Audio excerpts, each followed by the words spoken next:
naturopathy in personalized programs that help you take charge of your own health. A minimum 5-day stay is recommended for best results. Book now at yo1.com. WION, India's global voice, the channel that brings you the biggest stories from across the world through India's lens. Now available in more than 190 countries worldwide. Because we believe that the world is one. Watch us in Africa, Europe, USA and Canada, South America, Asia Pacific, Middle East and North African regions. Also available on these digital platforms across the world. WION. World is one.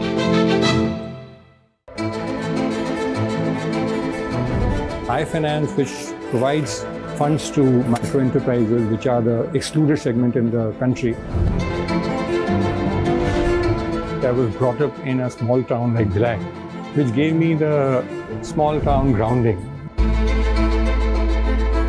The difficult part is to convince yourself that yes, I can move from a salaried job, which I've done all my life, into something that is business on its own, etc. I know that if I put my head to it and I put my efforts behind it, there's a more than 50% chance of succeeding.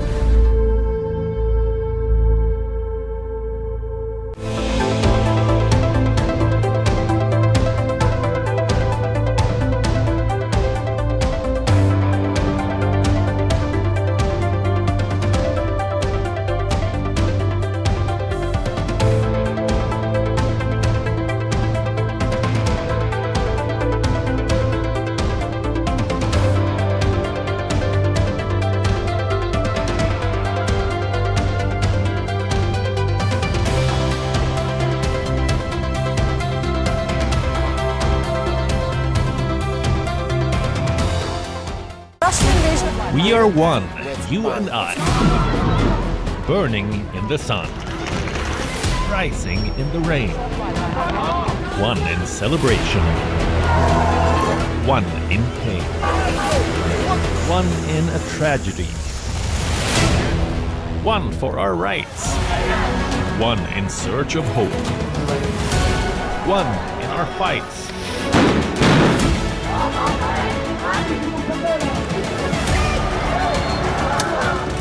One beyond borders.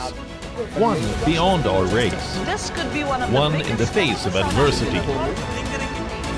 We are one, you and I, and it's our right to know how and why. WION, you are more connected than you know.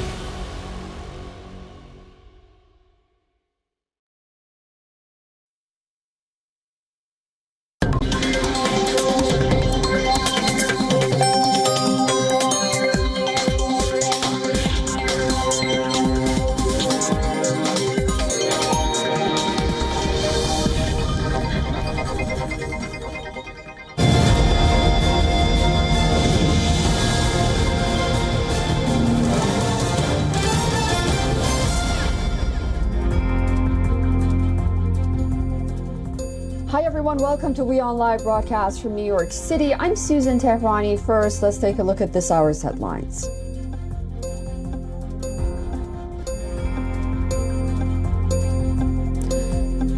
Former New Jersey Governor Chris Christie drops out of the presidential race with a parting shot at no other than frontrunner Donald Trump. Says he's going to make sure that in no way does he enable Trump to ever be president of the United States again.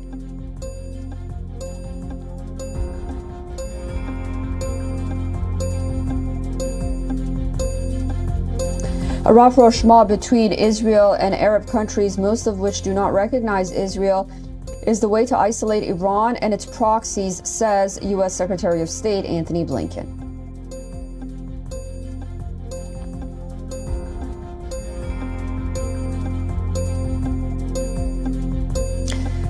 Trial against Israel continues at the UN top court, where it faces accusations of committing genocide in Gaza. Israel labels South Africa, who brought forward the charges, quote, legal arm of Hamas.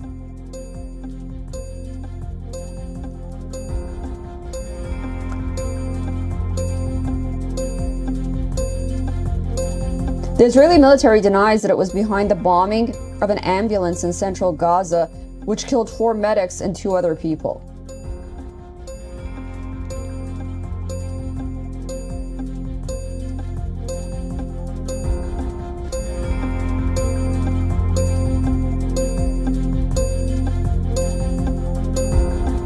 And former England coach Sven-Göran Eriksson reveals that he's been diagnosed with terminal cancer.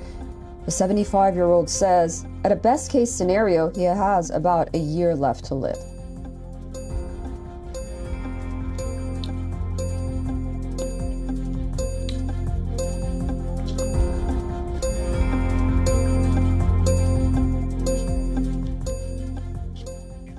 Okay, we're starting off with our top story, where proceedings are underway in South Africa's genocide case against Israel at the United Nations International Court of Justice. The proceedings will continue until Friday. In its opening statement, South Africa called the Israeli state, quote, silent killer of people. The application places Israel's genocidal acts and omissions within the broader context of Israel's 75-year apartheid, 56-year occupation, and 16-year siege imposed on the Gaza Strip, a siege which itself has been described by the director of UNRWA Affairs in Gaza as a silent killer of people. South Africa's council reiterated that Israel has a genocidal intent against the Palestinians, while claiming that this is visible in the way the civilian structure is being targeted and how women and children are being made victims while the masses are being displaced and healthcare infrastructure is being destroyed.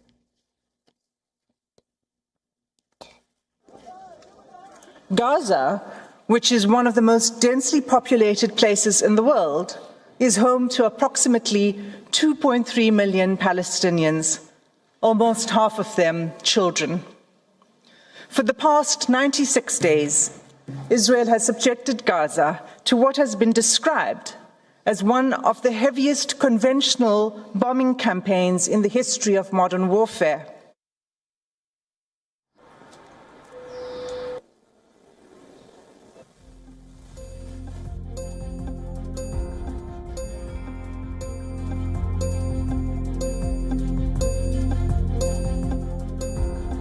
South Africa accused Israel of failure to uphold its obligations under the 1948 Genocide Convention.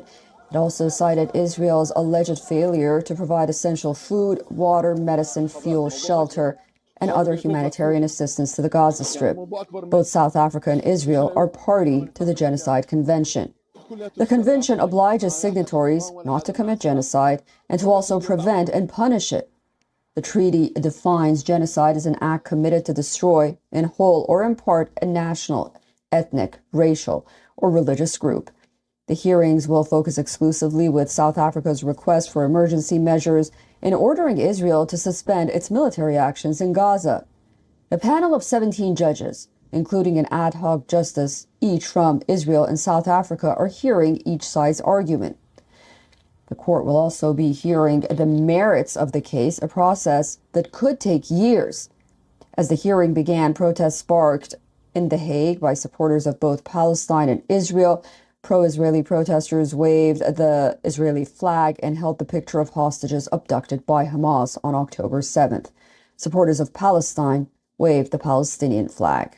Unlike the International Criminal Court, however, the International Court of Justice cannot prosecute individuals for crimes like genocide. Its rulings are not enforceable in practice, but its opinions carry weight at the UN and other international institutions. This is not the first time such a case has come up. Back in 2022, Ukraine filed a case against Russia, while Gambia filed a case against Myanmar against the Rohingyas in 2019. All right, for more on this, our correspondent, Kalden Ugma, sent us this report from Johannesburg. Let's take a look.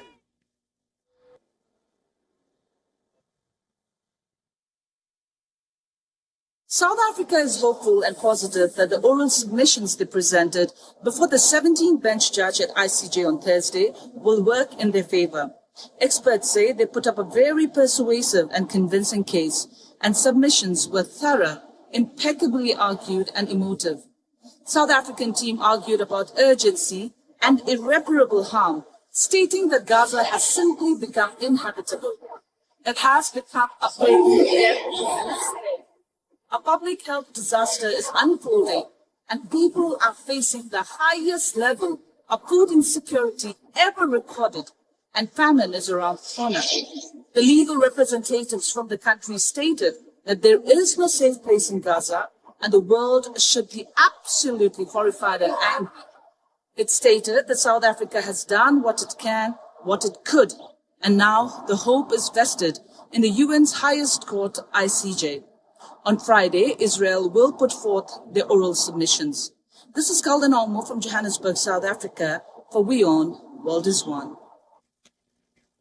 In the backdrop of South Africa's genocide case being heard at The Hague, the Israeli government advertising agency, in collaboration with Dutch billboard companies, prepared an awareness campaign on the hostage situation in Gaza. But the Israeli government's message was unable to get through. Just before the billboards were supposed to go up, the Dutch companies backed off, refusing to put them up. The billboards were displaying pictures of the Israeli hostages with their names while mentioning that they are still in Gaza, held captive, along with the caption, "She or he can't testify today." The campaign was being launched as part of various Israeli information and public initiatives surrounding the hearing. The billboards were intended to bring to public notice the fact that the 136 Israelis Hamas captives cannot come today to testify before the Hague Tribunal. After the company's refusal, the Director General of Israel's government advertising agency was livid and in a statement called the publicist's refusal a serious violation of freedom of expression. He further said Israel has a right to speak out loud about the terror its citizens are being subjected to.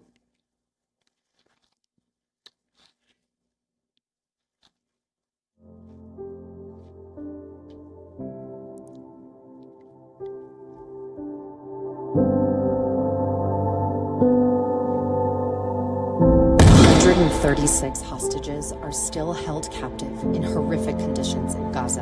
Hamas is guilty for war crimes. Here in the United States, the presidential race between former President Donald Trump, who was not even present at the fifth Republican debate, is leading opinion polls with a huge margin. Former UN envoy Nikki Haley is trailing a distant second. At the Iowa caucuses, Haley is hoping to reduce a 30-point gap against Trump, even in the Haley stronghold of New Hampshire. Polls show Trump's 7 points ahead, although this marks a fall from a 22-point gap back in November. In her debate on Wednesday, Haley focused on the legal troubles Trump is facing. According to opinion polls, Trump has a towering lead in the GOP presidential race. Overall, the other contenders confident of winning a presidential nomination. At a town hall on Fox News Channel, Trump even said that he knows who he wants his vice president to be. How's he going to handle the economy when it comes to the White House? You're invisible in New Hampshire. You're invisible in South Carolina. You're in fifth place. You've got $150 million and you've gone down in the polls twice. Who would be in the running for vice president? Well, I can't tell you that really. I mean, I know who it's going to be. Give us a hint. We'll do another show sometime. Trump also claimed he's not worried that Chris Christie's exit from the race will boost Nikki Haley's candidacy in the New Hampshire primary.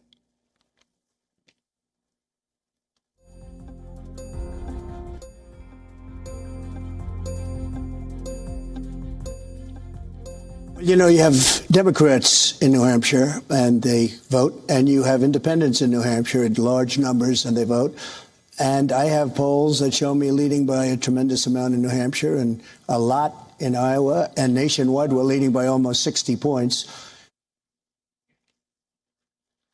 Former New Jersey Governor Chris Christie dropped out the presidential race.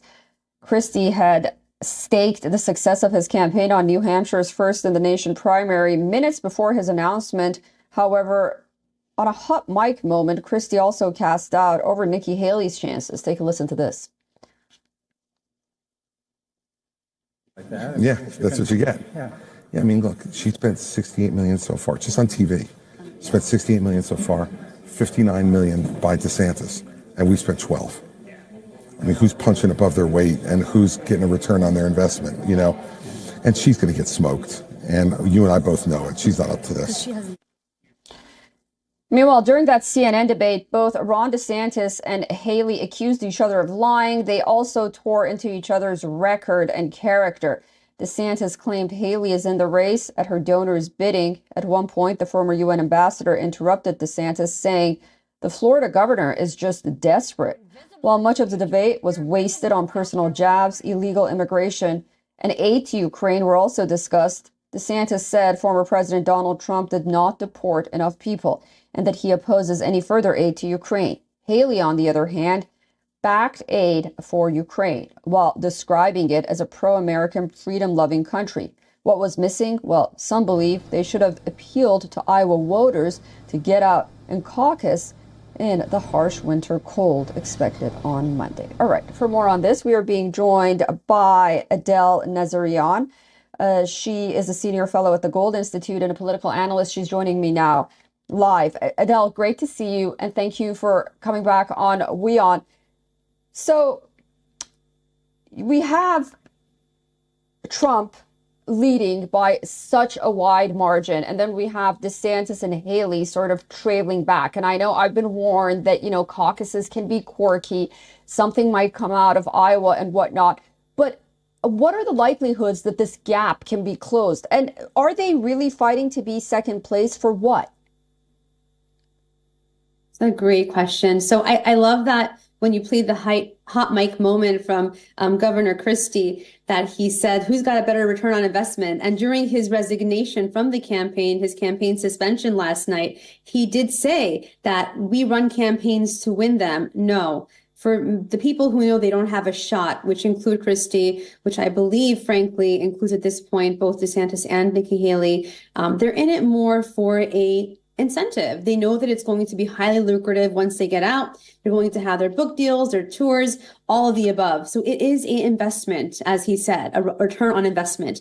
I think that at the end of the day, it is just that. They know very well, I think, that they may have a hope that there may be a Hail Mary, and at the conventions, they may end up picking someone other than Trump. I don't think that's likely, to be frank with you. I think the writing's on the wall, it's him. So at this point, I think they're both jockeying, as you said, to get the second best place. And that is going to perhaps help them once the general election is there, for them to turn it into a ROI and be able to monetize off of it with in their own significant ways. Yeah, that's such an excellent point. And I know that Nikki Haley has been gaining traction. She has a lot of supporters, but I wanted to get your opinion on the Republican base today as we speak. Is Haley going to really succeed by getting big donations from the Koch brothers, defending American funding to Ukraine without accountability, and also, you know, appearing as this classical establishment Republican candidate, which really, frankly, that's what she is right now. Is this what Republican primary voters want? Look, I can tell you, I like Nikki Haley. I think she's very intelligent. At the end of the day, though, I have to say, it isn't what the Republican voters really want. They're tired of the wars abroad. They're tired of countless dollars being spent on these endless wars. And I think that's part of the reason why they love Donald Trump so much. Contrary to what, Governor Christie, who's the governor of one of my home states, New Jersey, the other being California, said, is that if 9/11 had happened under President Trump's watch, he would have ran and protected himself. That's not what I've been seeing. That's not what the American people have been seeing. I think they've really been seeing a person who goes to bat for his country, goes to bat for the people. And his life, frankly, is in danger based on what he's had to endure.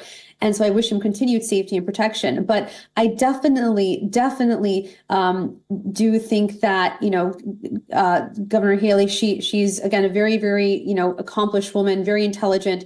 But at the end of the day, I don't think that money behind her, the big money behind her, is going to do much to push the needle in terms of support. I think everyone has to really listen to the heartbeat outside of Washington, D.C., which is where I am and where you spend a lot of time, and to get to the heart of what the rest of America is really thinking and seeing. And they just want their country back. They just want to be able to put food on their tables, to support their children, to make sure they're in a safe environment, and to secure their borders.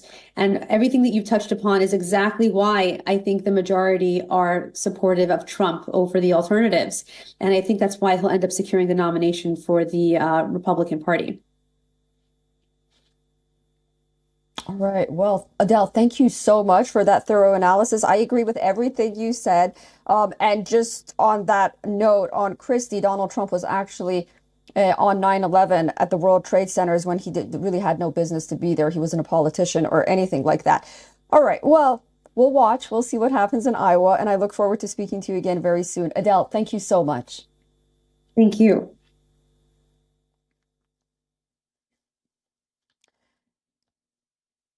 Okay, let's move on to our next story for you. And that is not regarding, it's regarding a court here in New York, actually. It has asked the U.S. government to show proof of involvement of Indian national Nikhil Gupta in an alleged plot to murder Khalistani separatist Gurtawan Singh Pannoon. Indian government has designated Pannoon as a terrorist. The Biden administration has now objected to provide the details, saying that it will provide the information only upon Gupta's appearance in a New York court and arraignment in the case. A New York court had earlier instructed the U.S. government to address motion filed by lawyers representing Nikhil Gupta, who are seeking information on the accusations made against him. Gupta's defense had filed the motion on January 4th, seeking the material. Subsequently, the court order from a U.S. district judge on January 8th had demanded a response within 3 days to the defense's motion. In November of 2023, the U.S. Department of Justice filed a charge alleging that Gupta had collaborated with an Indian official in a failed plot to kill terrorist Pannoon. Gupta is a 50-year-old Indian citizen. According to reports, he's facing charges of murder for hire and conspiracy to commit murder for hire. Each of these charges carry a maximum sentence of 10 years. Gupta is currently being held in the Czech Republic, where he was arrested last year in June. Gupta was detained in the European nation upon America's request. Earlier, multiple reports indicated that the U.S. had condemned a plot to kill Pannoon on American soil. India had already constituted a probe committee to investigate the allegations. Pannoon is wanted by Indian probe agencies on various terrorism charges.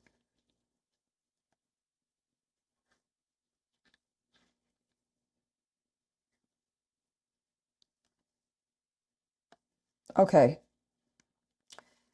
We are going to move on to our next story, which is regarding Russia and Ukraine. Ukraine is now installing defensive lines. Rows of white concrete barricades and coils of razor wire stretches for more than a kilometer near the northeastern city of Kupiansk. This comes as Ukraine is shifting its military tactics. Earlier, Ukrainian President Volodymyr Zelensky said that Ukraine is building new defensive lines after its counteroffensive was unable to push through the Russian lines. And now Ukrainian forces are building similar strong defensive lines as military analysts predict a Russian offensive. The frontline work is underway to expand a network of personnel trenches with new wooden beams, quarters, and wooden bunk beds. The top commander also visited one of the defensive lines. There, military personnel, along with some civilians, were building a trench. The commander said Ukraine will aim to densely mine the lines near the Russian border.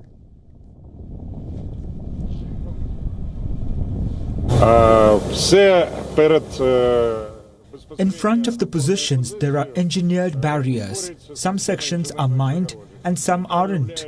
Further on, when the civilians have done their job building the positions, we will densely mine it.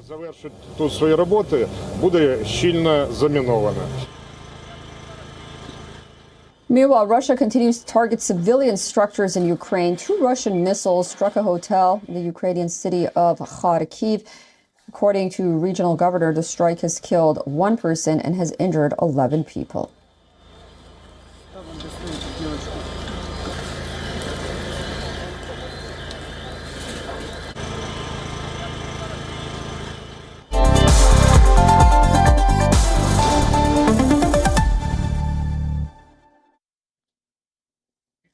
All right. Well, now and finally, we move on to a sobering assessment from the World Bank as it warns that the global economic growth is poised to slow for the 3rd consecutive year.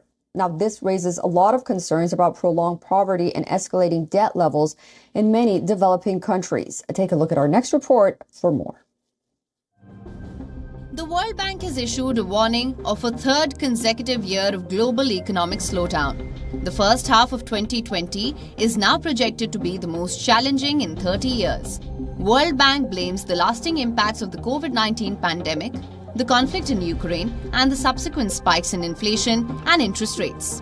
The forecast for 2.4% global GDP growth for 2024 is a decline from 2.6% in 2023 and a significant drop from the 6.2% rebound forecast in 2021. While the US economy outperformed expectations with a 2.5% growth in 2023, the outlook for 2024 is a slowdown to 1.6% due to higher interest rates.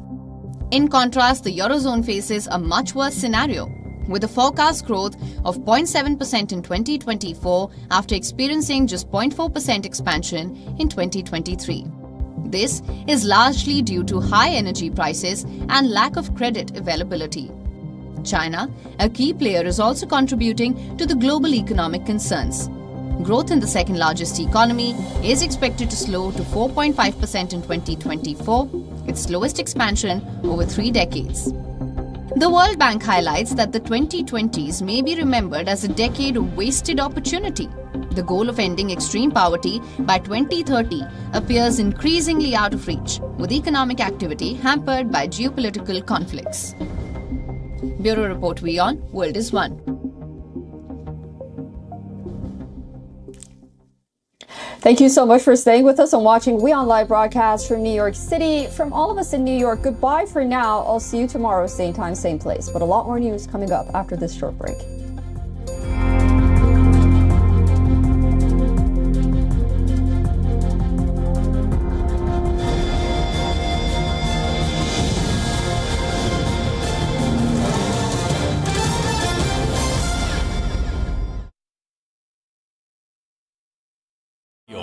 India's Global Voice, the channel that brings you the biggest stories from across the world through India's lens.